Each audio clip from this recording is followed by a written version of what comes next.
আজ নয়ন জলে গোবিন্দ চরণ ধর, জলের ফোঁটা পড়ছে চরণে। সুদামা বলছে, কানাই আমার পায়ে জল আসছে কোথা থেকে? তুই কি কাঁদছিস? আরে না না, আমি কেন কাঁদবো? এই যে আম গাছের নিচে দাঁড়িয়ে আছি, নিশ্চয়ই আম গাছের পাতা থেকে তোর পায়ে জল পড়েছে। একটু নামিয়ে দে না ভাই, দে, নামিয়ে দে বলছি। যেই না নামিয়ে দিয়েছে মা, দেখছে গোবিন্দ কাঁদছে। আমি তো তোকে বলেছিলাম যে এই বৃন্দাবনে আমাদের জীবনে যে কষ্ট আসুক আমরা সহ্য করতে পারবো,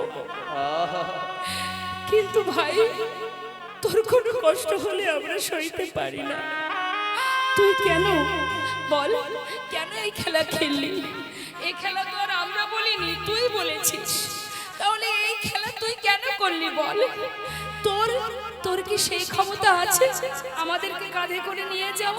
তুই তো রাজার ছেলে বল, আমরা তাও কষ্ট সহ্য করতে পারি, তুই কি করে পারবি? তুই তো রাজার ছেলে, কত কত ধন সম্পদ আছে তোর, কত দাস দাসী আছে তোর, তুই কি করে সহ্য করবি বল? চল, এ খেলা আর খেলবো না। যে খেলায় তোকে কষ্ট পেতে হয় আর সে খেলা খেলবো না। চল। এই বলে সুদামা কানাইকে নিয়ে আবার সখাগণের কাছে চলে এলেন। আর যেই না এসেছে, এইভাবে প্রতিদিন বৃন্দাবনে খেলা করে মা। বিভিন্ন খেলার ছলে ভগবান তার ভক্তদেরকে নিয়ে, সখা প্রেমের ভক্তদেরকে নিয়ে নানাবিধ খেলার ছলে দিন কাটায়। কিন্তু বাবা হলো কি মা, বৃন্দাবনে এই আনন্দ বেশি দিন থাকলো না। কংস মহারাজ মথুরা থেকে অক্রুরকে দিয়ে রথ পাঠিয়ে দিল, যাও কানাই বলায় দুই ভাইকে নিয়ে এসো, তাদেরকে আমি বধ করব।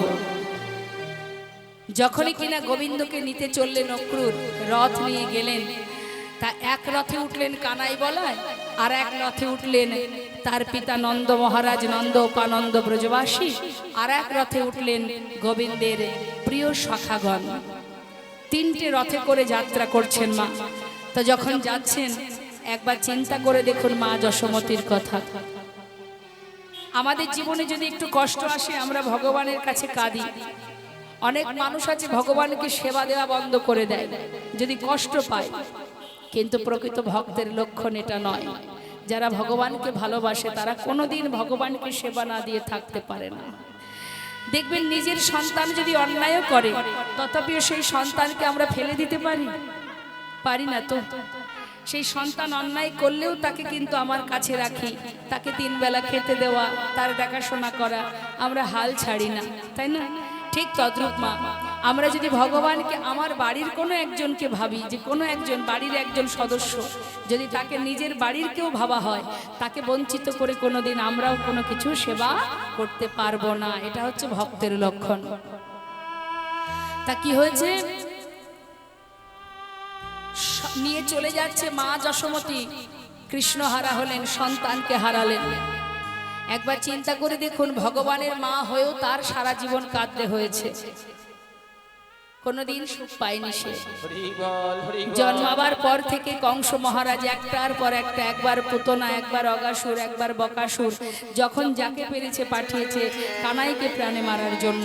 তাহলে একবার নিজেরা চিন্তা করে দেখুন, আমরা তো আমাদের সুখ নিয়ে পাগল হয়ে যাই, তাহলে যে মা ভগবানকে পুত্র রূপে পেলেন সেই মা কেন সারা জীবন কাঁদলেন? আর ওই যে মথুরায় চলে গেল গোবিন্দ, ওই চলে যাওয়ার পর আর কোনো দিন, সারা জীবনে কোনোদিন আর গোবিন্দ বৃন্দাবনে ফিরে আসেনি, আর কোনোদিন ফিরে আসেনি। ওই মথুরা থেকেই তিনি চলে গিয়েছিলেন দ্বারকায়, আর ফিরে আসেনি। সেখানে দ্বারকায় তার শেষ লীলা হয়, প্রভাসযোগ্য মাথুর লীলা। মাথুর লীলার পরে হচ্ছে প্রভাসযোগ্য, ওই প্রভাসের লীলাটাই শেষ লীলা বাবা। আর কোনোদিন গোবিন্দ ফিরে আসেনি বৃন্দাবনে। তাহলে একবার বলুন তো মা, মায়ের কথা একবার চিন্তা করুন। একমাত্র নয়নের মণি, চোখের আড়াল যাকে হতে দিত না, সেই নয়নের মণিকে সারা জীবনের মতো মা যশোমতী হারিয়েছেন। মা দেবকীর গর্ভে সন্তান ছিল বলে তাকে তার দাদা, নিজের দাদা কারাগারে বন্দী করে দিলেন। একবার ভেবে দেখুন, আমাদের এই কলিযুগে গৌরহরির বামে যে মা বিষ্ণুপ্রিয়া, তার কষ্টটা একবার ভাবুন তো। আপনারা তো আপনাদের কষ্ট নিয়ে পাগল হয়ে যান। মা বিষ্ণুপ্রিয়ার চিন্তাটা করুন। মাত্র 2 বছর প্রভুর কাছে থেকেছেন। 13 বছর বয়সে বিবাহ হয় মহাপ্রভুর সাথে। 15 বছর বয়সে মহাপ্রভুকে ছেড়ে মহাপ্রভু ছেড়ে চলে যান।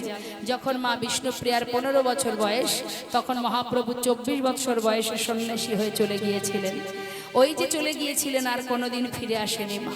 একবার চিন্তা করে দেখুন, শ্রীমতী রাধারানী তবুও গোবিন্দ যেখানে থাকতো, বৃন্দাদূতী দেবর্ষী নারদকে পাঠিয়ে দিত যে তোমরা যাও, গিয়ে দেখে এসো আমার বধূ কেমন আছে।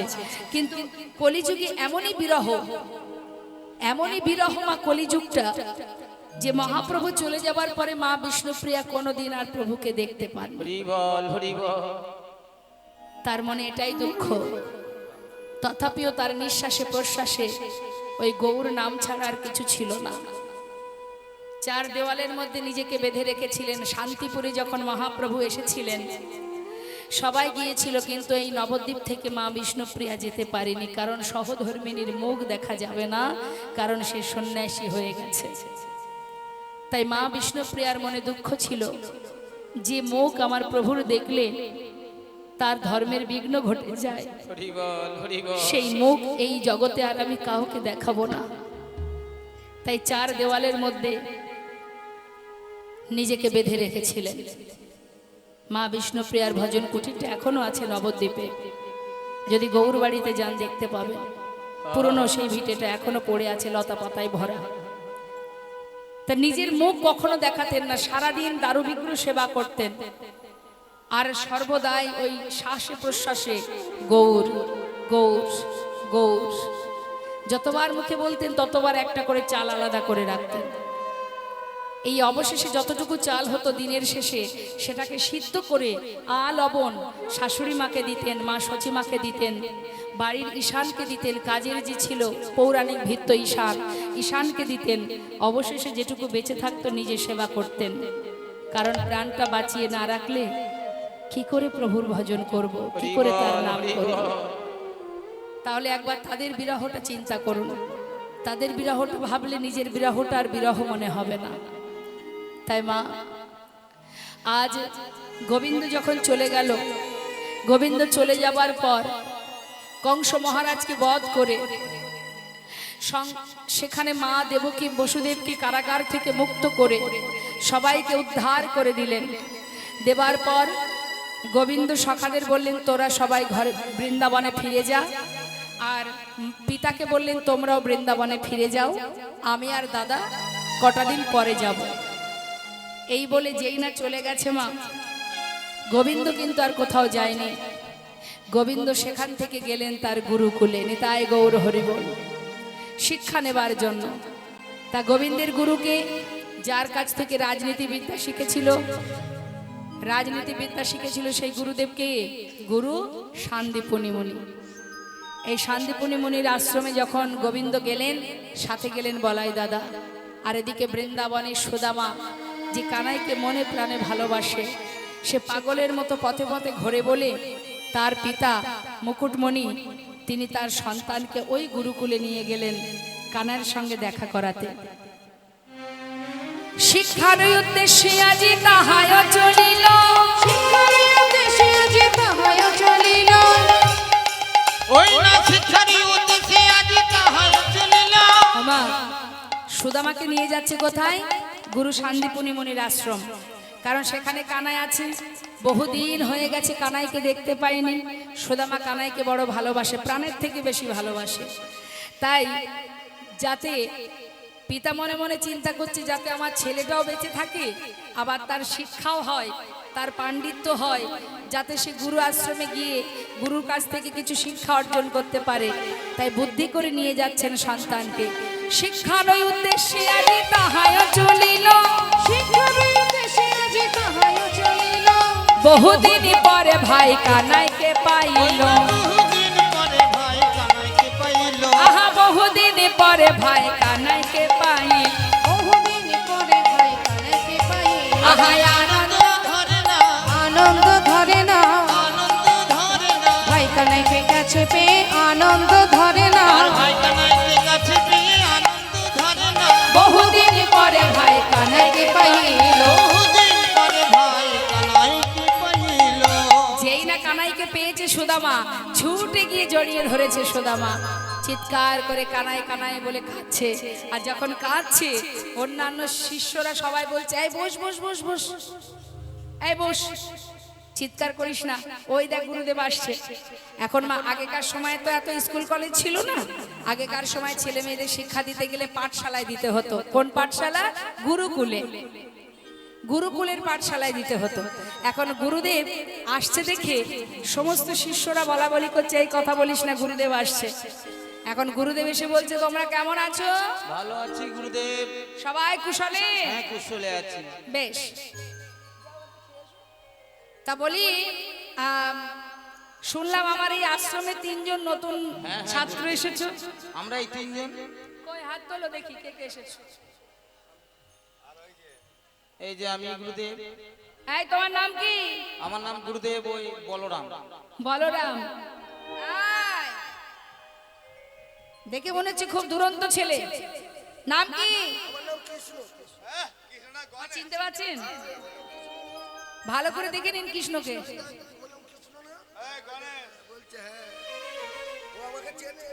এটা কৃষ্ণ বলে মনে হচ্ছে আপনাদের? মনে হচ্ছে না? তোমার নাম কৃষ্ণ? আচ্ছা, আর তোমার নাম কি?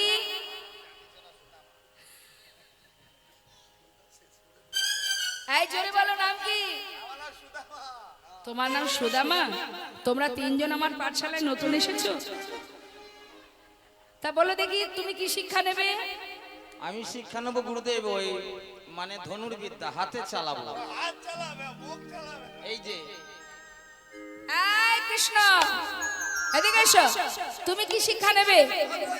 হাতও চালাতে পারবো না, আচ্ছা, হাতও চালাবো না, মুখও চালাবো না। আমি রাজনীতি শিখবো। শিখিনি, মার খেয়ে মরে যাই। রাজনীতিবিদ্যা শিখবে। গোবিন্দ বলছে আমি গুরুদেব আমি রাজনীতিবিদ্যা শিখব। ভালো কথা। এই সুদামা তুমি কি শিখবে? মানে বেদ অধ্যয়ন করবে। হরি বল হরি বল। তাহলে মা পাঠশালাতে ছোট ছোট বাচ্চারা নানাবিধ শিক্ষা নিচ্ছে গুরুর কাছ থেকে। সেখানে সুদামা শিখছে কি? বেদ অধ্যয়ন। যারা বেদ পাঠ করে তাদেরকে বলা হয় বিপ্র।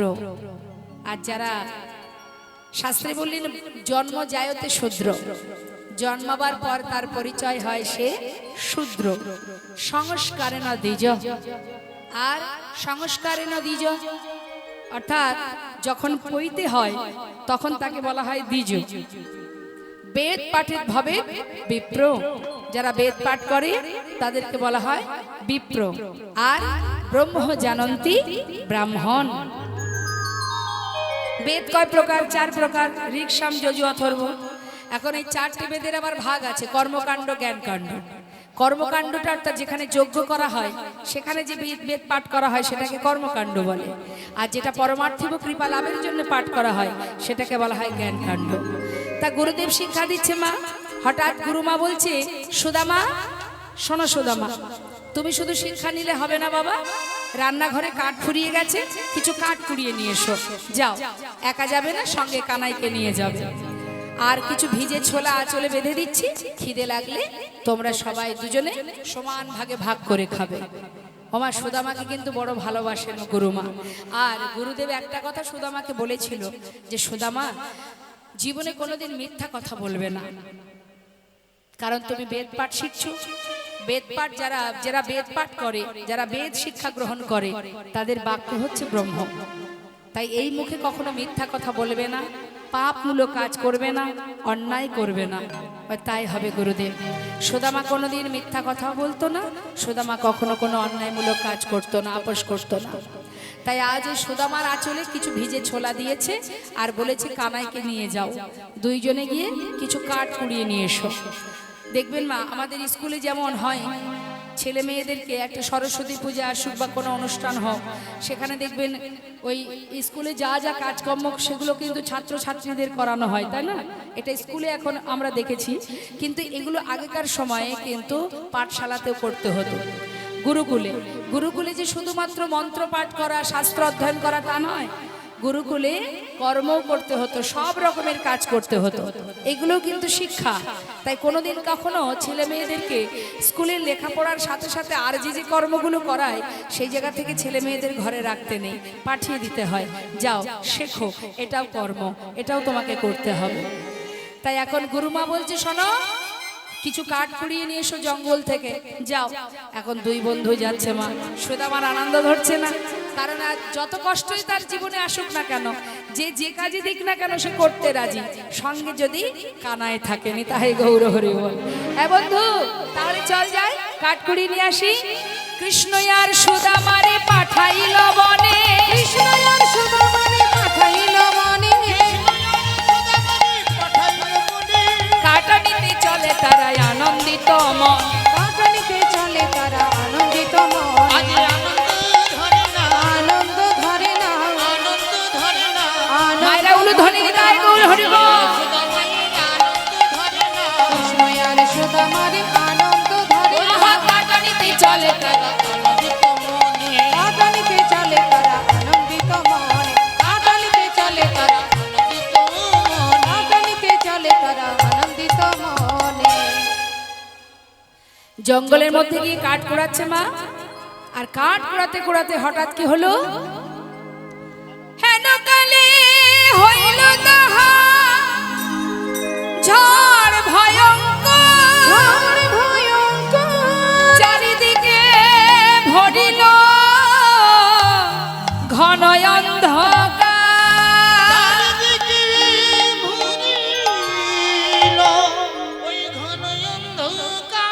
সুদামা সুদামা সুদামা দুজন দুজনকে হারিয়ে ফেলেছে। প্রচন্ড ঝড় বৃষ্টি, কেউ কাউকে খুঁজে পাচ্ছে না। যেই না দুজন দুজনকে হারিয়ে ফেলেছে, চিৎকার করে একে অপরকে ডাকছে, কানাই তুই কোথায়? কানাই, তোর যদি কোনো আঘাত লাগে, যদি কোনো গাছের ডাল তোর কাঁধে এসে পড়ে, তোর পিঠে পড়ে, তুই যে সহ্য করতে পারবি না। কানাই, কানাই তুই কোথায় আছিস? ডাকতে ডাকতে খুঁজতে খুঁজতে কানাইকে যেই না দেখেছে, বুকের মধ্যে জড়িয়ে ধরেছে। আর পড়বি না পড়বি, একটা গাছের ডাল এসে পড়েছে সুদামার পিঠে। আর যেই না সুদামার পিঠে পড়েছে, সুদামা নিজের কথা না ভেবে কানাইকে বুকের মধ্যে জড়িয়ে ধরে জিজ্ঞাসা করছে, কানাই, কানাই তোর লাগেনি তো? কানাই তোর লাগেনি তো? বল। কানাই বলছে, সুদামা রে, পড়েছে তো তোর কাঁধে, তোর পিঠের উপরে পড়েছে, তাহলে আমার কেন লাগবে? জানিস কানাই, আমার যদি কোনো কষ্ট আসে আমি সহ্য করতে পারবো, কিন্তু তোর কিছু হলে আমি সইতে পারবো না কানাই। আমি যে তোকে বড় ভালোবাসি কানাই, তোকে ছাড়া আমি থাকতে পারবো না। কানাই রে, তোর কিছু হয়নি তো? তুই ভাবিস না, আমি যতক্ষণ আছি তোর এতটুকু আচর আমি লাগতে দেব না। আয়, বুকের মধ্যে জড়িয়ে ধরে আছে। ঝড় থেমেছে মা, বৃষ্টি হচ্ছে। দুজনে বসে আছে একটা গাছে, একটা ডালে বসে আছে। নিচের ডালে একজন, উপরের ডালে একজন। নিচে বসে আছে কানাই, উপরের ডালে সুদামা। ছোলা দিয়েছে গুরুমা, খিদে পেয়েছে বলে সুদামা চিন্তা করছে একটু ছোলা খাই। কিন্তু ছোলা যে খাবো, মা বলেছিল কানাইকে দিয়ে খেতে। কানাই তো নিচের ডালে, ওকে দেবো কি করে? এক কাজ করি, আজকে আমি একটু খাই, ওর জন্য রেখে দেব, নিচে নেমে ওকে দিয়ে দেব। কিন্তু খেতে খেতে দেখা যাচ্ছে কি সারা শরীর ভিজে গেছে, ঠক ঠক করে কাঁপছে সারা শরীর। দুটো একটা নিজের মুখে দিচ্ছে, বা কোনো কোনো আবার দুটো একটা পড়েও যাচ্ছে। আর পড়ছে তা একেবারে সুদামার হাত থেকে ওই কানাইয়ের চোখের সামনে দিয়ে নিচে পড়ছে। কানাই নিচের দিকে তাকিয়ে দেখছে ছোলা নিচে পড়ছে, তাহলে নিশ্চয়ই সুদামা ছোলা খাচ্ছে। কিন্তু আমাকে কেন দিচ্ছে না? মা তো বলেছে আমাকে দিয়ে খেতে, ও কেন আমাকে দিল না? গোবিন্দ তো কম চতুর নয় মা, ভক্তকে পদে পদে পরীক্ষা করে। সুদামা বন্ধু, আমার প্রচন্ড খিদে পেয়েছে, গুরুমা ছোলা পাঠিয়েছিল, তোর কাছে আছে? দে না রে। সুদামা বলছে দাঁড়া দাঁড়া, এক্ষুনি দিচ্ছি। যেই না আঁচল দিকে তাকিয়েছে মা, আঁচল পানে নয়ন দিয়ে দেখছে একটা ছোলাও নেই। সর্বনাশ, ওকে বলবো কি? ও তো আমাকে ভুল বুঝবে,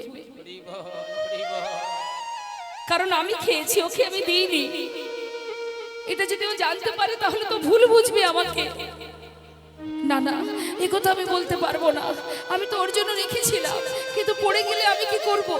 না না, এ কথা ওকে বলা যাবে না। তাই একটু ঘুরিয়ে বলছে কানাই, আমার মনে হয় কি জানিস, জঙ্গলে কাঠ কুড়াতে গিয়ে কখনো হয়তো কোনো গাছের ডালে আমার এই বাঁধনটা খুলে আমার সব ছোলাগুলো পড়ে গেছে।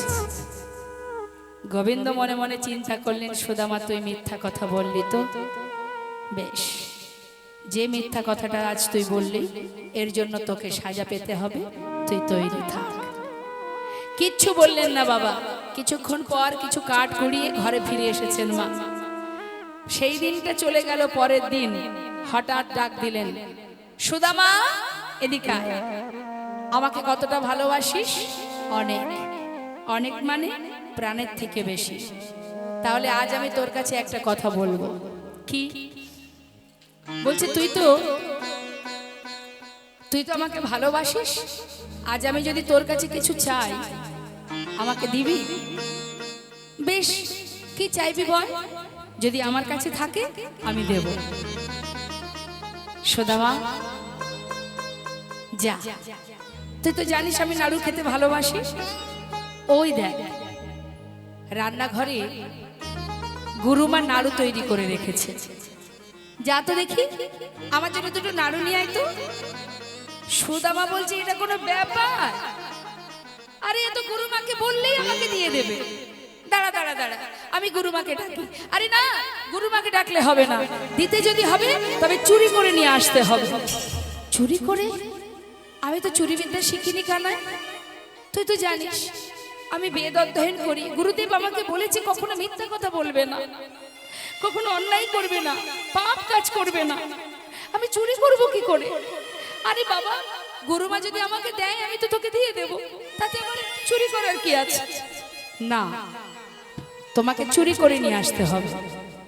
তুমি যদি আমাকে ভালোবাসো, আমাকে নাকি প্রাণের থেকে বেশি ভালোবাসো, তা যে ছেলে আমাকে প্রাণের থেকে বেশি ভালোবাসতে পারে, সেই ছেলেটি বন্ধুর জন্য দুটো নাড়ু চুরি করতে পারবে না? ঠিক আছে, তুই বাইরে দাঁড়িয়ে থাক। যে আমি কোনোদিন করিনি, আজ তোর জন্য করবো কানাই, শুধুমাত্র তোর সুখের জন্য। আমি চললাম ভিতরে, বাইরে থাকবি কিন্তু। যদি দেখিস গুরুমা আসছে আমাকে একবার ইশারা করে জানিয়ে দিস। এই বলে সুদামা চলে গেল, আর গোবিন্দ বাইরে দাঁড়িয়ে আছে। কিছুক্ষণ পর সুদামা নাড়ুর পাত্র থেকে যেই না নাড়ু তুলেছে, হঠাৎ গোবিন্দ চিৎকার করে ডাকছে, গুরুমা! ও গুরুমা, শিগগিরই এসো। তুমি মনে করো আমি তোমার ঘরে নাড়ু চুরি করে খাই? আজ হাতে নাতে প্রমাণ। ওই দেখো কে তোমার ঘরে নাড়ু চুরি করে খায়। সুদামা গোবিন্দের এই লীলা দর্শন করে ছুটতে ছুটতে ঘর থেকে বাইরে এসে থরহরি কাঁপছে, ঠক ঠক ঠক ঠক করে কাঁপছে, আর বলছে, কানাই রে, তুই কি করলি কানাই? তুই মায়ের কাছে আমাকে চোর বানিয়ে দিলি। বলে কেন করলি তুই? কোন পাপের সাজা নিলি তুই? আমি তো তোকে আগেই বলেছিলাম আমি চুরি করতে পারি না, তুই জোর করে আমাকে পাঠালি, আর মায়ের কাছে অকারণে আমাকে চোর বানিয়ে দিলি কানাই। হে তুই কি করলি? আমি যে প্রাণের থেকে তোকে বেশি ভালোবাসি কানাই। তবে তুইও শুনে রাখ, আজ যখন মায়ের কাছে আমাকে চোর বানিয়েছিস, আজ আমিও এই গুরুকুলে দাঁড়িয়ে প্রতিজ্ঞা করলাম, শুনেছি নাকি তুই ভগবান। আমি জানি না তুই ভগবান কিনা, তবে তোর কাছে আমি একটা কথা জানিয়ে রাখি, তুই ভগবানই হোস আর যেই হোস, আমার জীবনের মৃত্যুকাল পর্যন্ত কোনোদিন আমি তোর কাছে যত কষ্টই আসুক আমার, যদি দারিদ্রতার অন্ধকারে ডুবে মরেও যায়, তোর কাছে কোনোদিন দুহাত পেতে আমি কিচ্ছু চাইব না কানাই। আমি প্রতিজ্ঞা করলাম কোনোদিন চাইব না, আমি না খেয়ে মরে গেলেও তোর কাছে কোনোদিন হাত পাতবো না কানাই। কানাই বলছে সুদামা তাহলে তুইও শোন, আমিও প্রতিজ্ঞা করলাম তুই যতদিন না চাইবি আমিও তোকে কোনোদিন কিচ্ছু দেব না। গুরুকুলেই দুজন দুজনকে প্রতিজ্ঞা করে ফেললেন মা। কিছুদিন পর গুরুদেব বললেন তোমাদের শিক্ষা সম্পূর্ণ হয়ে গেছে, এবার তোমরা ঘরে চলে যাও। ভগবান আর ঘরে গেলেন না, বৃন্দাবনে গেলেন না, গোবিন্দ সেখান থেকে চলে গেলেন দ্বারকায়, রাজা হয়ে রাজত্ব করতে লাগলেন। আর এদিকে সুদামা নিজের ঘরে ফিরে যাবার পর তার মাতা পিতা উপযুক্ত মস্ত বড় ব্রাহ্মণ পণ্ডিত হয়েছে আমার ছেলে, উপযুক্ত বিবাহের বয়স হয়েছে বলে একটা সুকন্যার সন্ধান করে ছেলের সাথে তার বিবাহ দিলেন।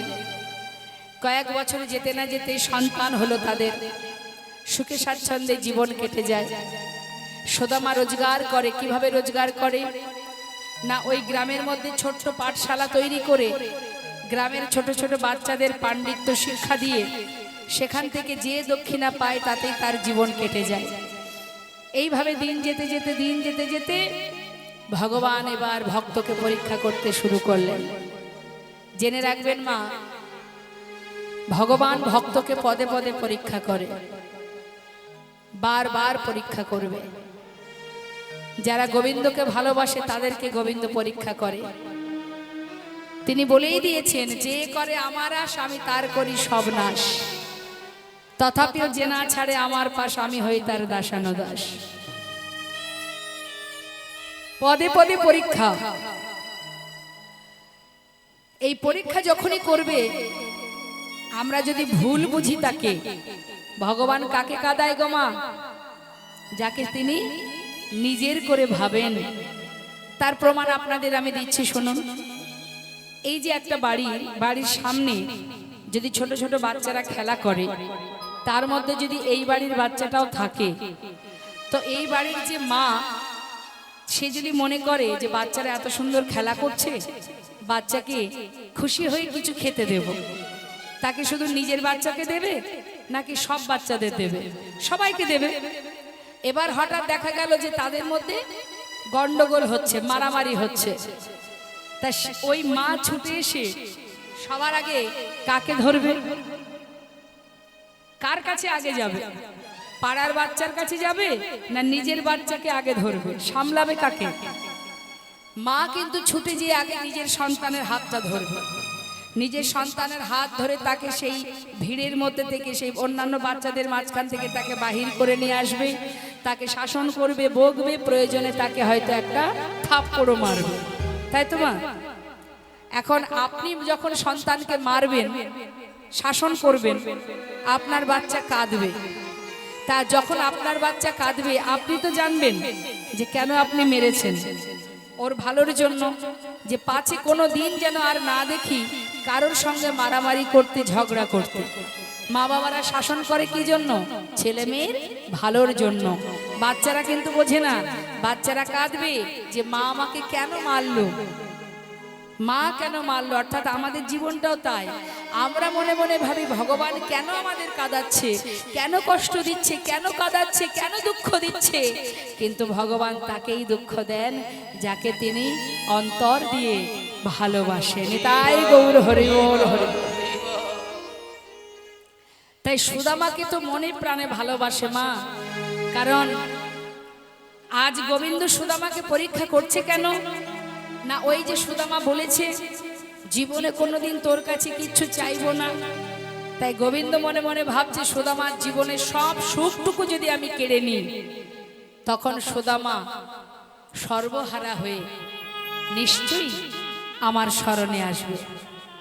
এই মনোভাব নিয়ে তিনি ভক্তকে পরীক্ষা করবে বলে এবার ভক্তের একটা একটা করে সুখ কেড়ে নিতে শুরু করলেন।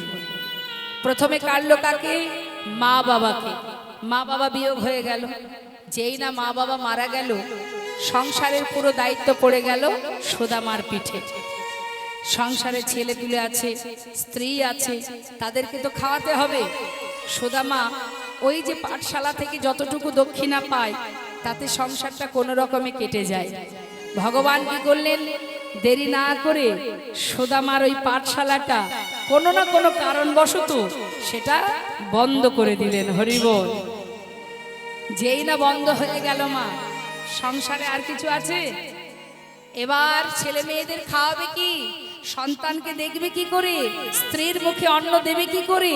সুদামা তো চুরি ডাকাতি করতে পারবে না, তাই কাঁধে তুলে নিলেন ভিক্ষার ঝোলা। হরিবল। পিতামাতা বিয়োগ হলো, পাঠশালাটা বন্ধ হয়ে গেল। এবার সন্তানদের জন্য দাঁড়ে দাঁড়ে ভিক্ষা করতে শুরু করলো। কিন্তু এই যে একটু একটু করে কষ্ট দিচ্ছে ভগবান, কিন্তু তার মনের ভিতরে একটাই স্বপ্ন, কৃষ্ণ কৃষ্ণ কৃষ্ণ। কত ভালোবাসে।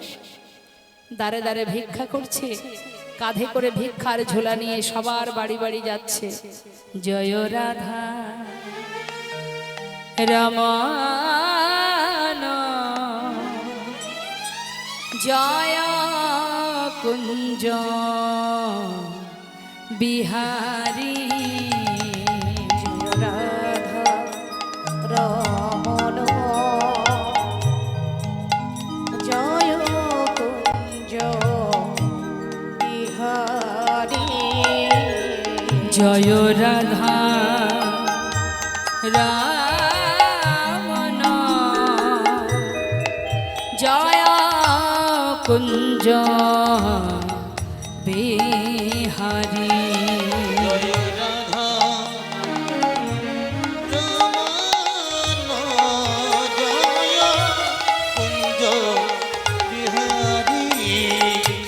নবীন নিরদয়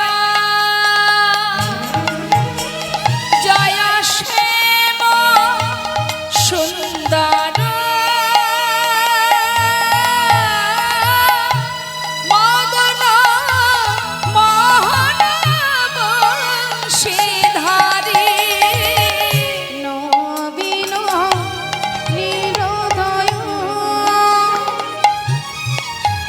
জয় শ্যাম সুন্দর মদন মোহন বংশীধারী। জয় রাধা রমণ জয় কুঞ্জ বিহারী। দেখা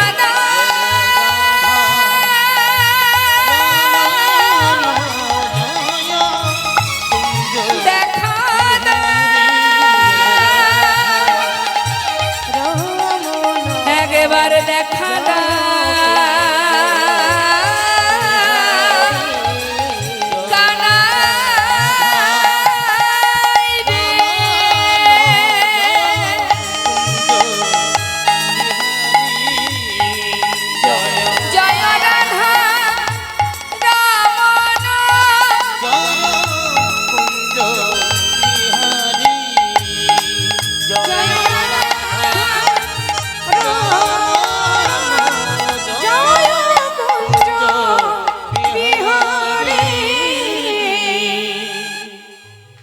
দাঁড়ে দাঁড়ে যদি প্রতিদিন ভিক্ষায় যায় মা, সেই ভিখারিকে সবাই কি প্রতিদিন ভিক্ষা দেবে?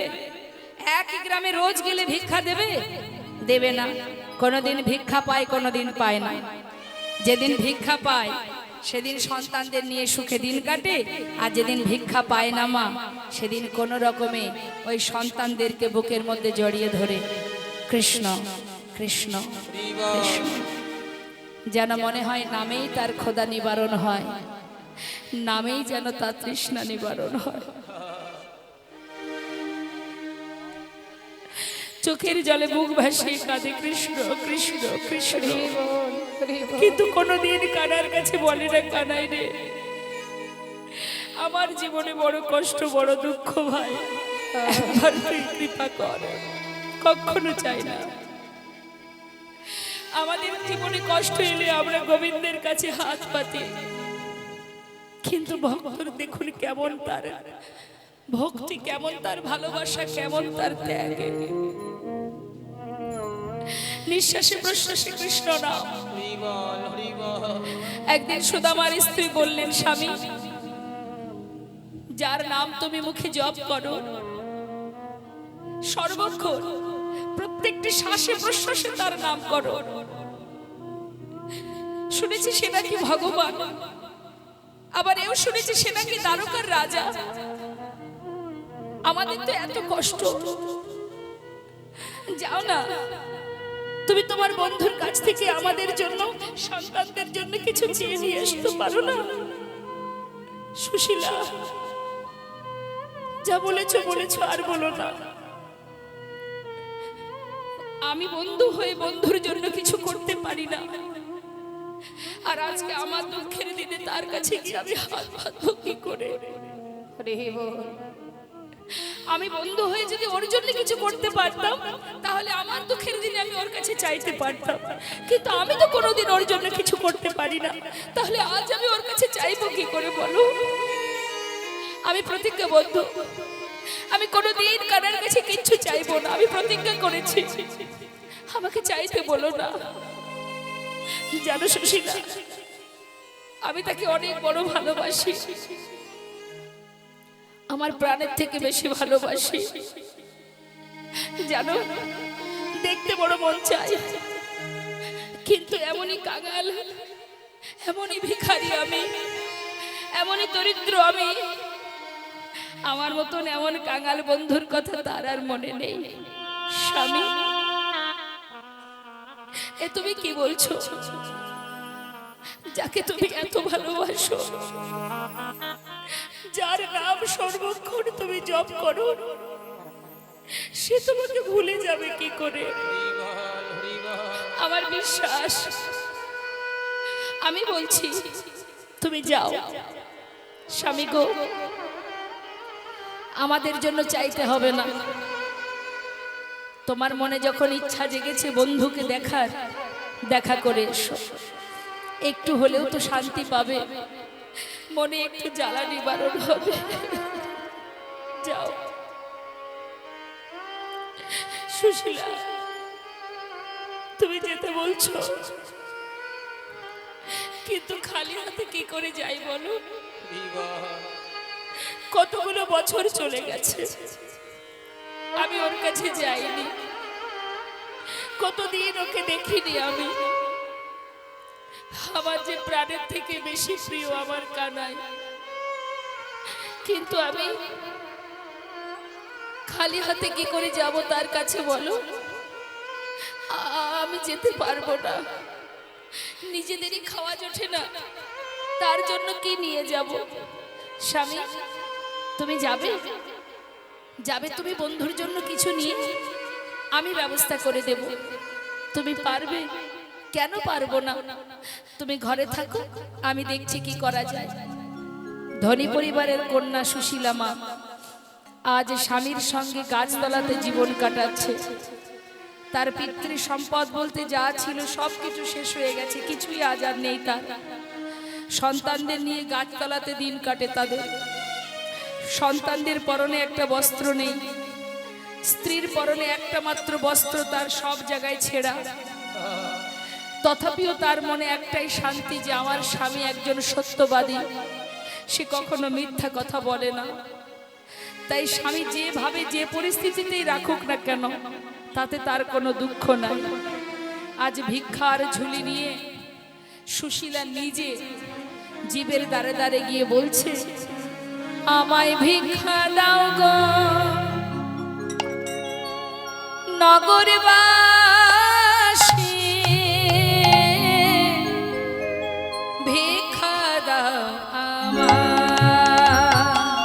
তোমরা, ভিক্ষা দাও গো নগরবাসী, ভিক্ষা দাও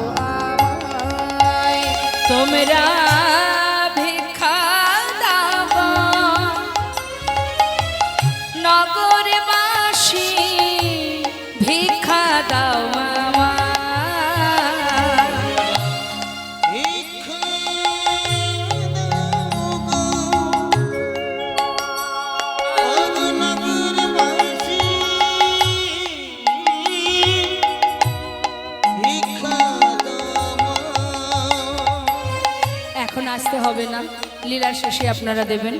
হ্যাঁ, যেই না বলেছে ভিক্ষা দাও নগরবাসী। ওমা, সবার বাড়িতে ভিখারি গেলে দেখবেন ভিক্ষা পায় না, অনেকে দেয় না ভিক্ষা। যেই না দ্বারে এসে আঁচল পেতেছে, মুখের ওপরে ঘরের দরজাটা বন্ধ করে দিয়েছে, দিয়ে বলছে যাও যাও যাও, এবারে ভিক্ষা হবে না, অন্য বাড়ি যাও। ভর দুপুরে যখন তখন ভিখারির এত ভিখারি হয়েছে গ্রামে, আমাদেরই গ্রাম ছেড়ে চলে যেতে হবে। একে তো আগে কখনো দেখিনি, এই আবার কোথা থেকে উদয় হলো। এই, যাও বলছি। যাও যাও, অন্য বাড়িতে যাও। তাড়িয়ে দিল মা। সুশীলা আবার পাশের বাড়ি গেছে। আমায় ভিক্ষা দাও গো নগরবাসী, ভিক্ষা দাও আমায় ভিক্ষা দাও গো, ও গো নগরবাসী, ভিক্ষা দাও আমায়। সে বাড়ির লোক আবার বলা বলি করছে, এই শোন শোন, চেনা চেনা মনে হচ্ছে।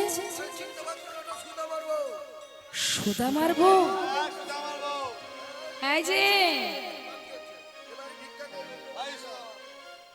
বলছি শোনো, যার স্বামী সত্যবাদী, সে কখনো মিথ্যা কথা বলে না, তাকে কেন ভিক্ষা করে খেতে হয়? শোনো, আমরা অনেক কষ্ট করে রোজগার করি, ভিক্ষা করে আমরা খাই না। এবারে ভিক্ষা হবে না, অন্য বাড়ি যাও। সুশীলা বললেন, তোমরা ঠিকই বলেছ, আমার স্বামী সত্যবাদী, সে যেমন মিথ্যা বলে না, আমিও তোমাদের মিথ্যা বলবো না। আজকের যে ভিক্ষা, এই ভিক্ষা কার জন্য করব জানো? তোমরা যদি আমায় ভিক্ষা দাও, এই ভিক্ষা কে খাবে জানো?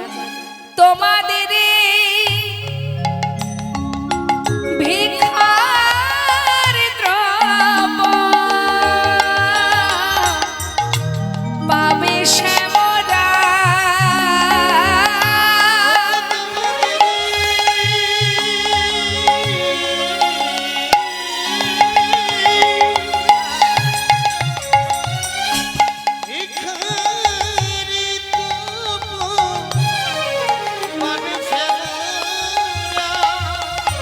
ভিক্ষা দাও আমার, তোমরা ভিক্ষা দাও গো নগরবাসী, ভিক্ষা দাও।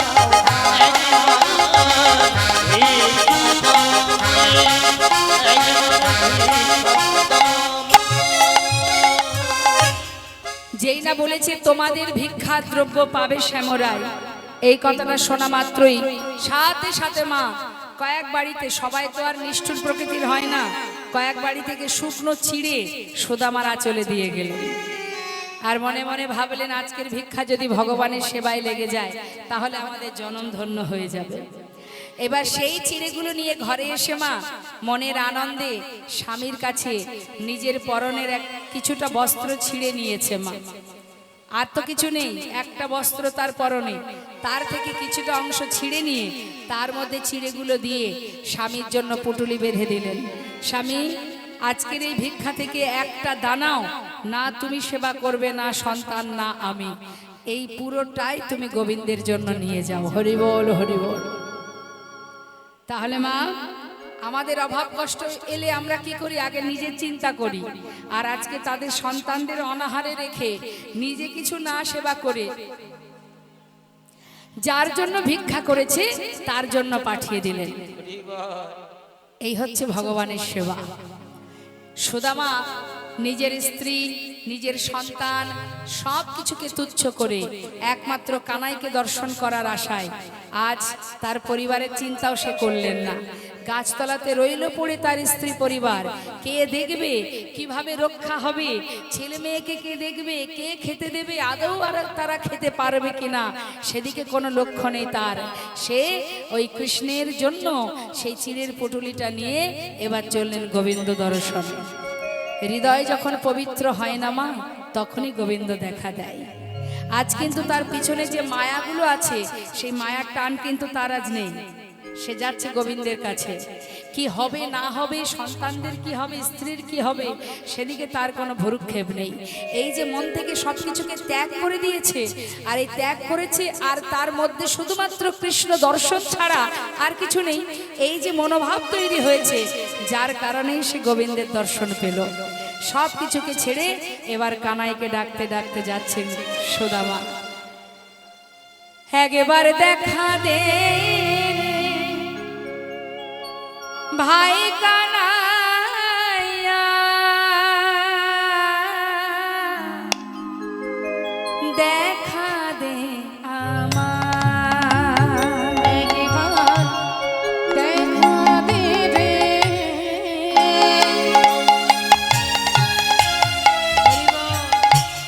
ভাই কানাইয়া, দেখা দে আমায়। ওরে কানা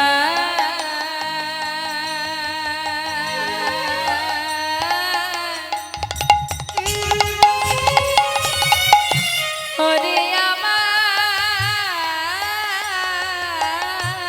প্রাণের ভাই, একবার দেখা দে, দেখা দে, দেখা দে কানাই রে, কানাই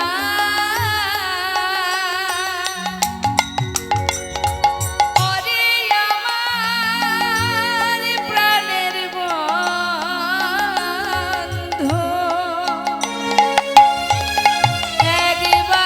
একবার দেখা দে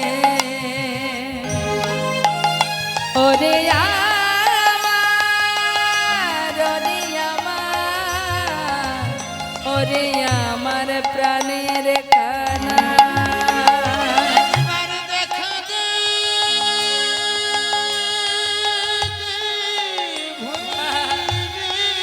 তাই গৌর হরি বল, হরি বল। আমি বহুদিন তোরে দেখি না, ওরে ভাই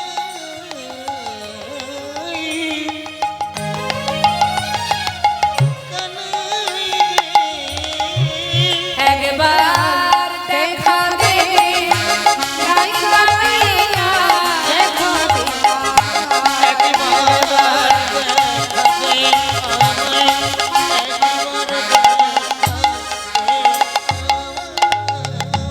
ওরে এ জীবনে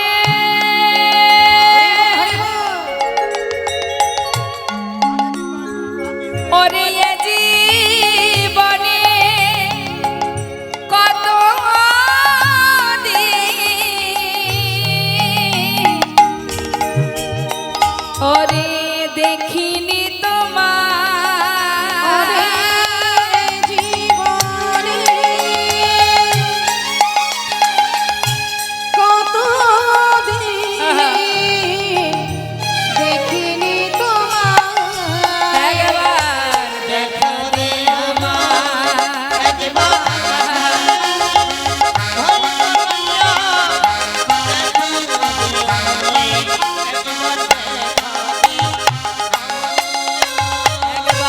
দেখা দে আমার।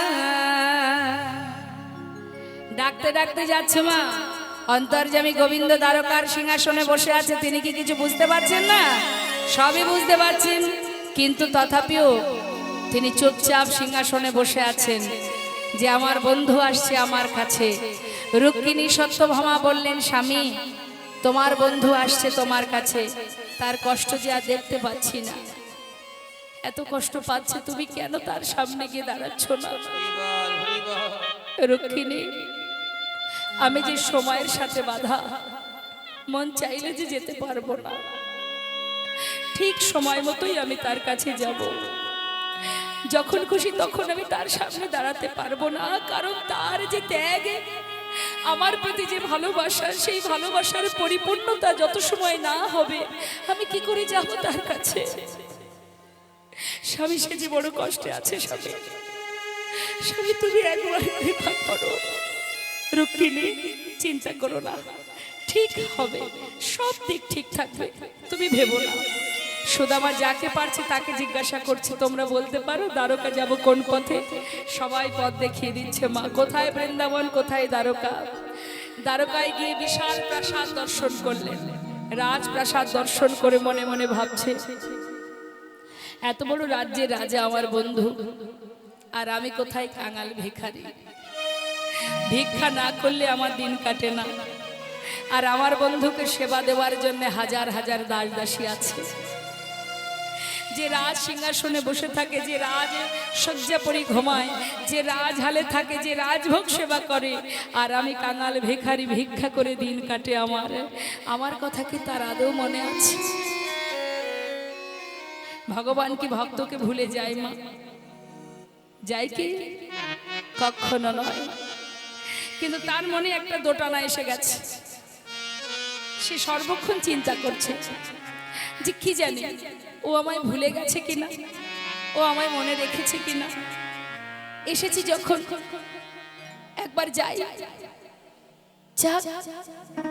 এতদিন ওকে দেখিনি, না দেখার কষ্ট এক, আর দেখার পরে আমাকে যদি চিনতে না পারে সে যে আর এক কষ্ট। আমি কি করে সইব তখন যদি চিনতে না পারে? তবু এসেছি যখন একবার দেখা করে আসি। এসে পৌঁছালেন দ্বারে, বিশাল প্রাসাদ। দ্বারে এসে দাঁড়িয়েছে, দেখছে কত দাঁড়িয়েরা দাঁড়িয়ে আছে মা। সুদামা বলছে, এই দাঁড়িয়ে নিজের কাছে আছে গোবিন্দের জন্য শুকনো চিড়ের পুটুলি, সেটাকে লুকিয়ে রেখেছে, কারণ এটা কানাইকে দেবে না। কি করে দেবে? যে রাজভোগ সেবা করে তার জন্য শুকনো চিড়ে আমি দিতে পারবো না। যদি না খায় আমি যে কষ্ট পাবো, থাক, ওকে দেব না। দাঁড়িয়ে আমাকে একটু ভিতরে যেতে দে না। दारे जिज्ञासा करছে कौन हो तुम, कहाँ से आए हो, तुम्हारा नाम क्या है? चिनबी ना, मैं वृंदावन থেকে আসছি। अरे कहाँ से आए हो? वृंदावन से। बोले नाम क्या है? चिनबी ना। আমার নাম সুদামা। তোদের যে রাজা সে হচ্ছে আমার বন্ধু, আমি তার সঙ্গে দেখা করব বলে এসেছি। দে না। ওই যে রাজা, ওই রাজা আমার বন্ধু, ওই কানাই। এই যে রাজমহলে এখানে কি কানাই আছে? द्वारपाल बोलते इधर कोई कानाई वानाई नहीं है। ये जो राजा है ना उसका नाम है कृष्ण। बोलते देख कृष्ण हो और कानाई, এই যে দুটো নাম একজনা ব্যক্তি, একজনেরই নাম দুটো, যেই কৃষ্ণ সেই কানাই। আমাকে ভিতরে যেতে দে না, আমি একটু ভিতরে যাই। द्वारपाल बोलছে এক ভিখারি কাঙাল, সারা গায়ে নোংরা দুর্গন্ধ, সারা গায়ে মাটি লেগে আছে, সে কিনা আমাদের রাজার বন্ধু। যাও যাও যাও যাও বলে তাকে তাড়িয়ে দিচ্ছে মা। আর এদিকে মহাজন লীলার পাশে দাঁড়িয়ে তিনি লিখছেন, देखो देखो ये गरीबी का हाल, कृष्ण की द्वार पे विश्वासी लेके आया हो, बचपन की यार है मेरा शाम, यही सोच के आस करके आया हो, हरिद्वार पालो हो कन्हैया से कह दो, हरिद्वार पालो कन्हैया से कह दो, कि द्वार पे सुदामा करीब आ गया है, कि सुदामा करीब आ गया है, हरिद्वार पालो कन्हैया से कह दो, हरिद्वार पालो कन्हैया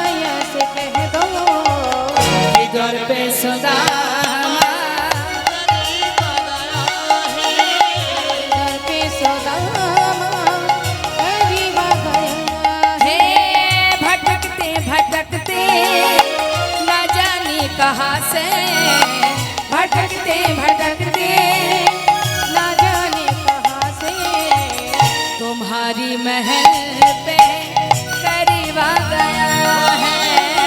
हमारे महल के करीब आ गया है।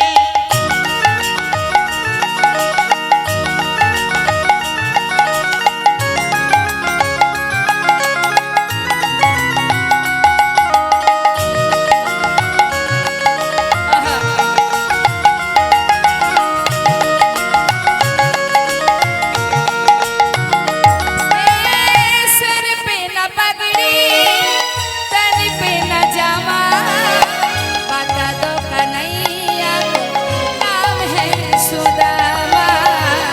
तो कन्हैया को नाम है सुदामा। तन पे न बकरी, तन पे न झूमर, बता दो कन्हैया है सुदामा। बता दो कन्हैया को नाम है सुदामा। न सर पे है पगड़ी न तन पे है जामा, बता दो कन्हैया को नाम है सुदामा। सर पे न बकरी, तन पे न झूमर, बता दो कन्हैया को नाम है सुदामा। बता दो कन्हैया को नाम है सुदामा। एक बार जाके कन्हैया से कहे दो, एक बार जाके कन्हैया से कह दो कि द्वार पे सुदामा करीब आ गया है। दीवार पे सुदामा करीब आ गया है। हे अरे द्वार पालो, कन्हैया से कह दो, अरे द्वार पालो, उस कन्हैया से कह दो। कि द्वार पे सुदामा करीब आ गया है। दीवार पे सुदामा करीब आ गया है। दीवार पे सुदामा करीब आ गया है। দ্বারপাল বলছে তুমি বাইরে থাকো, আমি ভিতরে রাজার কাছ থেকে অনুমতি নিয়ে আসি। এবার দ্বারপাল সুদামাকে বাইরে রেখে একজন দ্বারপাল একজন দাঁড়িয়ে গেলেন ভিতরে রাজার কাছ থেকে অনুমতি নেবে বলে। আর মহারাজ কৃষ্ণচন্দ্র তিনি সোনার সিংহাসনে বসে আছে, আর রুক্মিণী সত্যভামা তাকে সাজাচ্ছেন সুন্দর করে। কেন সাজাচ্ছেন মা? আজ বন্ধুর সঙ্গে দেখা হবে তো, তাই সুন্দর করে রাজবেশ পরাচ্ছে। মহাজন বললেন দেখো কনক প্রচন্ডে কৃষ্ণ ছিল বসিয়া, কনক প্রচন্ডে কৃষ্ণ ছিল বসিয়া, ভাইয়া চলিল দেখো সুদামা শোনি। ভাইয়া চলিল দেখো সুদামা শুনি, ভেয়ে চলিল, ধে চলিল, ধে চলিল, সুদামা সুদামা বলে ধে ধে চলিল, সুদামা সুদামা বলে ধে চলিল, ভাইয়া চলিল আজি। ভাইয়া চলিল দেখো সুদামা শুনিয়া। যেই না দ্বারপাল বলেছেন মহারাজ আপনার দ্বারে এক কাঙাল ভিখারি এসেছে যার নাম সুদামা। শোনা মাত্রই গোবিন্দেরা রাজবেশ পরা হলো না। সুদামা সুদামা রাজবেশ ফেলে রেখে পাগলের ন্যায় বন্ধুর সঙ্গে দেখা করার জন্য আশাপথে নয়ন দিয়ে বসেছিল কখন আসবে বন্ধু, কতদিন পর তার সাথে আবার দেখা হবে। ছুটে গিয়ে সুদামার একেবারে বাহির দরজার বাইরে গিয়ে সুদামাকে বুকের মধ্যে জড়িয়ে ধরেছে। সুদামা বলছে কাকা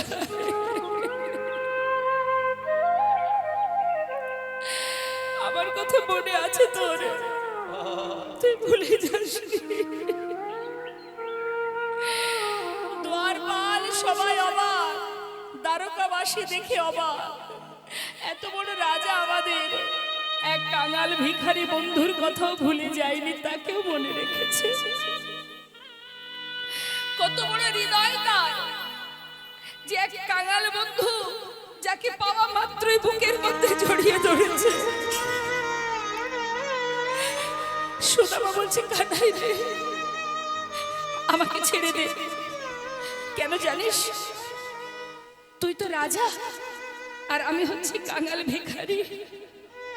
আমার সারা গায়ে কত কাদা মাটি নোংরা লেগে আছে, তোর গায়ে লেগে যাবে। ছেড়ে দে আমায়, আমাকে ছেড়ে দে। গোবিন্দ বলছে, তুই কি বললি সুদামা? কাদা মাটি লেগে আছে বলে তোকে জড়িয়ে ধরবো না? এটা কি কোনো বন্ধুত্বের মধ্যে পড়ে? আরে বন্ধু হলে বন্ধুর সমদুঃখের সমান ভাগীদার হতে হয়। আজ তোর অঙ্গে কাদা মাটি লেগে আছে তো জলে ধুলে পরিষ্কার হবে, কিন্তু এতগুলো বছর পর এসেছিস, তোকে একবার বুকে জড়িয়ে ধরবো না? এ কেমন কথা? হরি বল হরি বল। সুদামা, কেমন আছিস তুই? ভালো ছিলাম না কানাই, ভালো ছিলাম না, কারণ তোকে দেখতে পাচ্ছিলাম না, তাই আমি ভালো ছিলাম না। কিন্তু জানিস, আজ আমি অনেক ভালো, অনেক সুখে আছি, অনেক শান্তিতে আছি। হরি বল, হরি বল। তোকে পেয়েছি যে, তোকে দেখার পর আমার আর কোনো দুঃখ নেই। চল, কোথায় যাব? কেন, ভিতরে যাবি না? না না, আমি ভিতরে যাব না। ভিতরে রাজরানীরা রয়েছে, তাদের সামনে আমি দাঁড়াতে পারবো না। আমার সারা গায়ে নোংরা কাদামাটি, পরনের বসন্তাতে দুর্গন্ধ, মাথার কেশ আলু থালু পাগলের বেশ। এই বেশে আমি রানীদের সামনে দাঁড়াবো কি করে বল? আমি যাব না। তোর সঙ্গে দেখা হয়েছে, এবার আমায় বিদায় দে, আমি ফিরে চলে যাই। যাবি মানে? এতগুলো বছর পর এসেছিস, চল আমার সঙ্গে। ওই দেখ, রানীরা সবাই দাঁড়িয়ে আছে তোকে বরণ করবে বলে। চল দেখ, চল। সুদামা, সুদামাকে জড়িয়ে ধরে ভিতরে নিয়ে গেলে। বরণ ডালা দিয়ে রুক্মিণী সত্যভামা বরণ করলেন, রাজরানীরা সবাই বরণ করলেন। মা বরণ করার পর এবার সুদামাকে নিয়ে গিয়ে সোনার সিংহাসনে বসালেন। জীবনে যার কপালে একটা চেয়ার জোটেনি, সে আজ বসেছে সোনার সিংহাসন। তাহলে জগতে ধনীকে, যে জন গৌর ধনে ধনী, গোবিন্দ ধনে ধনী, সেই তো জগতের মহাধনে ধনী। আমরা অট্টালিকা পরি বসবাস করে জীবনের শেষ মুহূর্ত আমাদের অট্টালিকা থেকে ঘাড় ধাক্কা দিয়ে বাহির করে পথের ধারে তুলসী তলায় আমাদের জীবন কাটে। আর যে সারা জীবন গাছতলাতে রইল, সে বসে গেল ভগবানের সোনার সিংহাসনে। সিংহাসনে বসলেন। সুদামা জীবনে চেয়ারে বসেনি, আজ সোনার সিংহাসনে বসেছে। মা কাঙাল ভিখারি ভক্ত হাত পা গুটিয়ে বসেছে। গোবিন্দ বলছে, এইভাবে কেউ বসে? ঠিক করে বস, হাত পা ছেড়ে বস। তুই তো বন্ধুর আসনে বসছিস, অর্থাৎ বন্ধুর আসনের সমান অধিকার তোর, বস। এই না হলে বন্ধুত্ব? মা, বন্ধু তো সবার আছে আমাদের, এমন বন্ধু কয়জনার আছে? বন্ধুর মতো বন্ধু কয়জনা আছে? একদিকে সে বন্ধু, একদিকে সে পরম ভক্ত। আজ সোনার সিংহাসনে বসানোর পর রুক্মিণীকে বললেন, যাও রুক্মিণী, সোনার থালা নিয়ে এসো, চরণ তলে পেতে দাও। কারণ আমার বন্ধু মস্ত বড় পণ্ডিত, সে বিপ্র, আমার ঘরে এসেছে, তার চরণ সেবা করব আমি। সোনার থালাতে সুদামা দেখো চরণ রাখিল, সোনার থালাতে সুদামা দেখো চরণ রাখিল। একটা স্বর্ণ ভিখারীর জন চরণেতে দিল।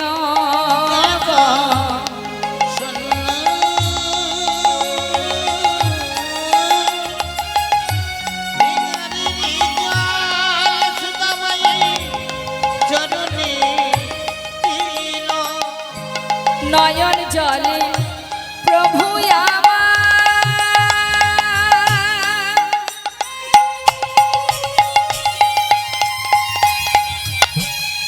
চরণ ধোয়াল।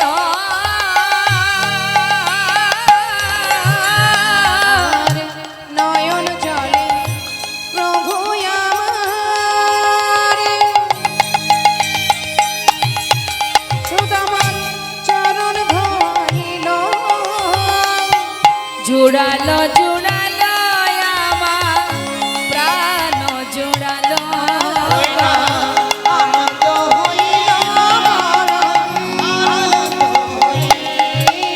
আজি আনন্দ আর ধরে না রে আনন্দ আর ধরে না রে ভক্তির যুগল চরণ সেবা করে আনন্দ আর ধরে না রে যুগল চরণ সেবা করে আনন্দ আর ধরে না রে আনন্দ হইল আনন্দ হইল মনে আনন্দ হইল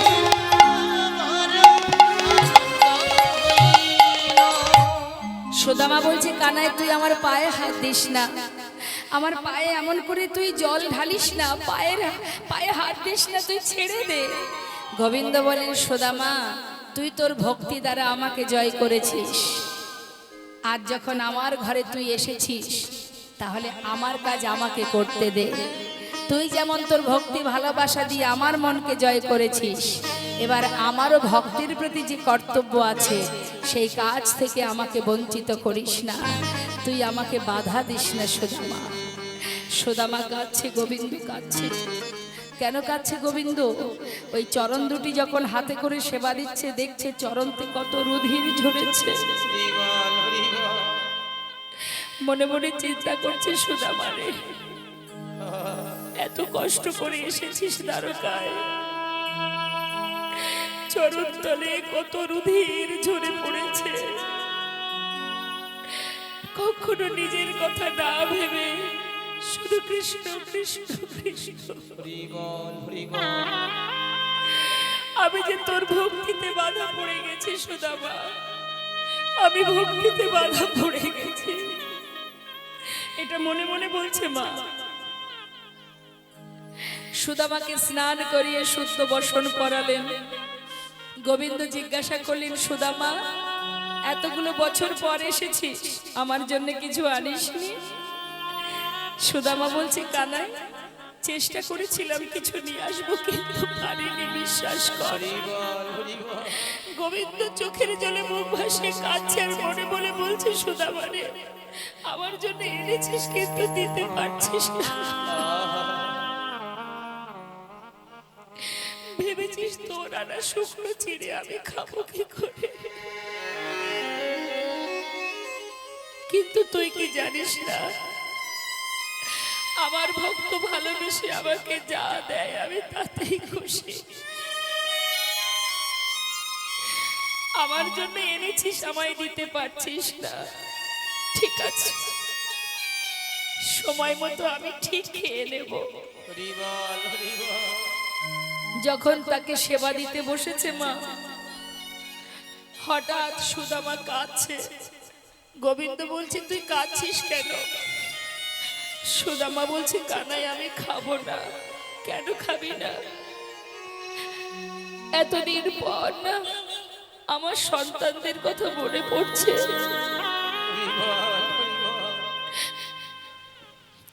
তারা যে অনাহারে আছে, তাদেরকে অনাহারে রেখে আমি কি করে সেবা করব বল?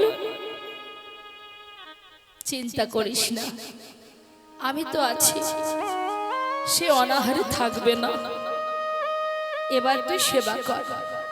বেশ, গোবিন্দের কথা মতো সুদামা সেবায় বসলেন। সেবা করার পর শয়ন মন্দিরে নিয়ে গিয়ে শয়নে দিয়েছে মা। ক্লান্ত শরীর, যেই না ঘুমিয়ে পড়েছে মধ্যরাত্রে গোবিন্দ নিজের শয্যা ছেড়ে দিয়ে যখন দেখছে সবাই ঘুমিয়ে আছে, রাজসভাতে কেউ জেগে নেই, শান্ত পরিবেশ, নিরিবিলি পরিবেশ, নির্জন পরিবেশ দেখে নিজের শয্যা থেকে বাইরে বেরিয়ে এক পা দুপা করে এবার সুদামার কুঞ্জে প্রবেশ করলেন। সুদামা যে কুঞ্জে শুয়ে আছে তার চরণের পাশে বসে নিজের হাত দিয়ে চরণ সেবা করছে। যখন চরণ সেবা করছে তখন সুদামা ঘুমিয়ে আছে। সেবা করতে করতে দেখছি চরণ তলে কত কাঁটা ফুটে আছে, এত কাঁটা।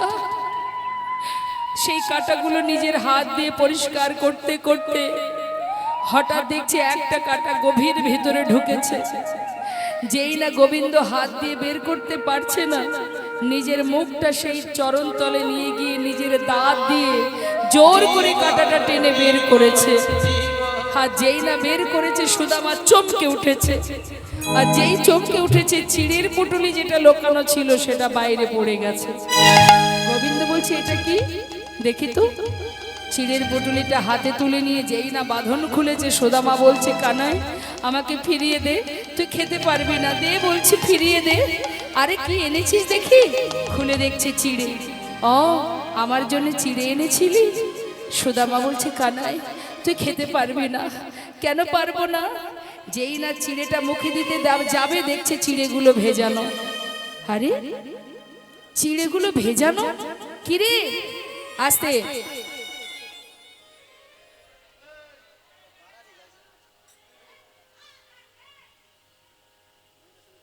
তোমরা কথা বলো না ভাই, কেমন?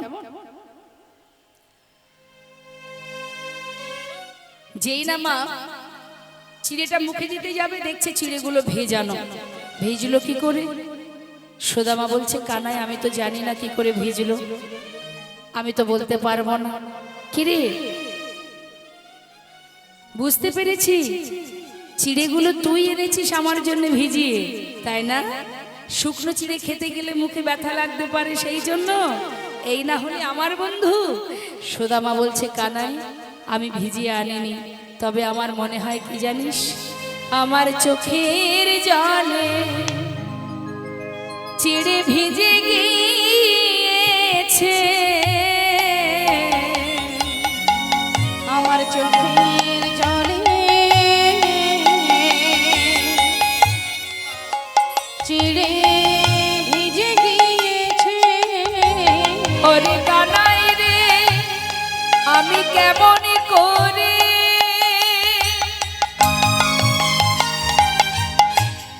কানাই রে কেমন করে দেব বদনে চোখের জলে চিড়ে ভিজে গিয়েছে। আজ আমি কেমনি করে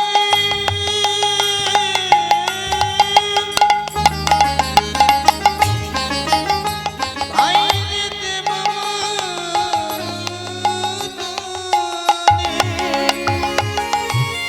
আমার ওই চোখের জলে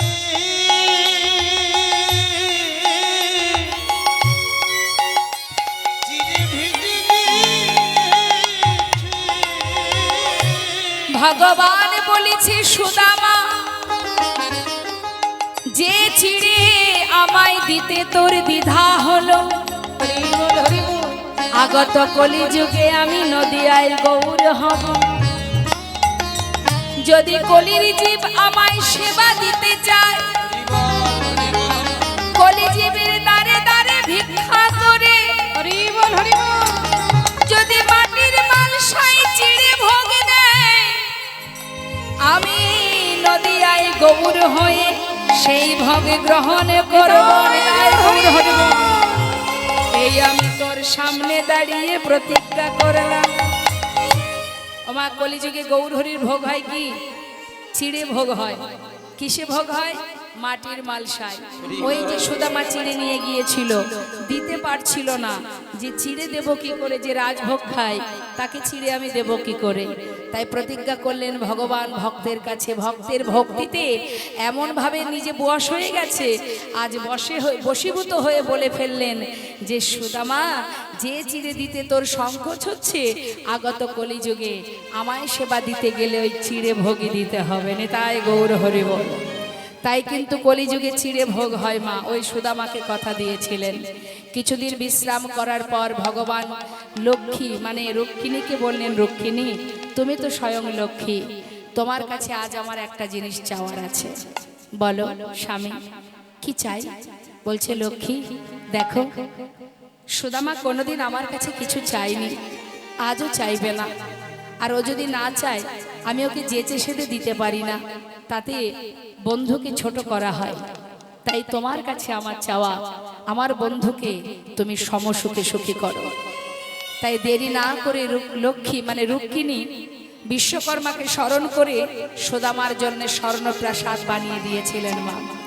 সেই স্বর্ণপ্রাসাদ বানিয়েছিল সুদামা, কিন্তু জানতেন না। কিছুদিন বিশ্রাম করার পর কানার কাছ থেকে যখন বিদায় নিচ্ছে, তখন কানাই জিজ্ঞাসা করছে, সুদামা চলে যাবি বন্ধু, আবার আসবি, যাওয়ার সময় কিছু বলবি, কিছু চাইবি আমার কাছে? সুদামা বললেন, কানাই এই যে তোকে দেখেছি, আমার আর কোনো কষ্ট নেই, শুধু তোর কাছে আমার একটাই চাওয়া, যেমন করে আমায় ভালোবাসিস ও কানাই, যেন সঙ্গ ছাড়া করিস না ভাই, সঙ্গ ছাড়া করিস না ভাই, এ জন্মে নয় জন্মে জন্মে সঙ্গ ছাড়া করিস না ভাই, আমি আর কিছু চাই না কানাই,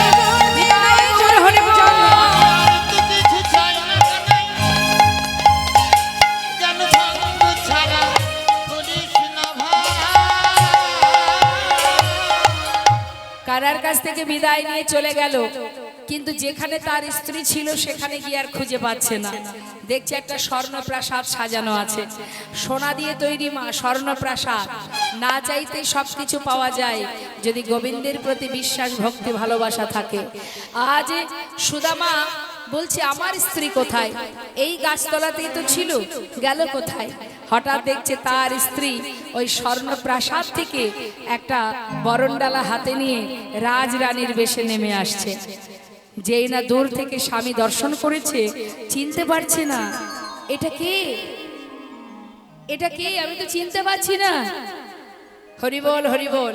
সুশীলা নিচে নেমে এসে বলছে, স্বামী তুমি চিনতে পারছো না, আমি তোমার স্ত্রী, এসো স্বামী, তুমি না চাইলে কি হবে, তোমাকে সর্বসুখে সুখী করেছে তোমার বন্ধু, এসো কাছে এসো। বরণ করে স্বামীকে নিয়ে ঘরে গেলেন মা। ঘরে যেয়ে দুজনে গোবিন্দ সেবায় রত হলেন, দুজনে গোবিন্দকে সেবা দিচ্ছে। জয় রাধে। এখানে আমাদের ভক্ত ভগবানের মিলনকে রেখে দেব আমরা, লীলা আমাদের এবার বিশ্রামে যাবে। গাইছে নবদূর বাদল ঘন শ্যাম, দূরে বাদল নবদূর বাদল ঘন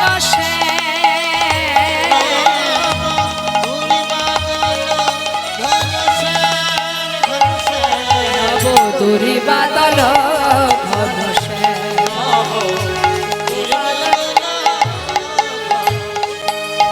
হে রাধাকান্ত কমল প্রশান্ত, হে রাধাকান্ত কমল প্রশান্ত, হে রাধাকান্ত কমল প্রশান্ত, হে রাধাকান্ত কমল প্রশান্ত, তুমি প্রভু নিদানে নিদান বাদল ঘন শ্যাম। দূরে বাদল ঘন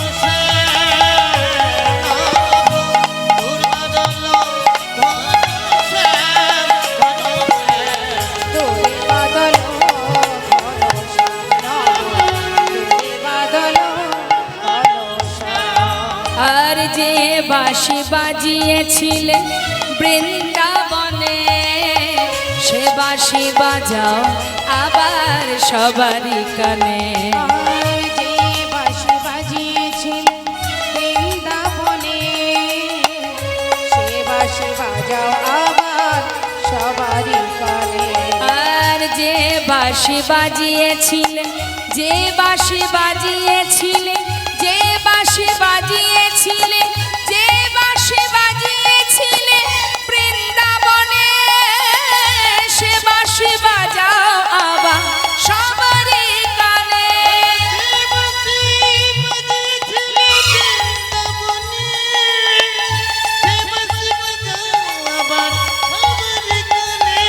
নবদূর বাদল ঘন শ্যাম, নবদূর বাদল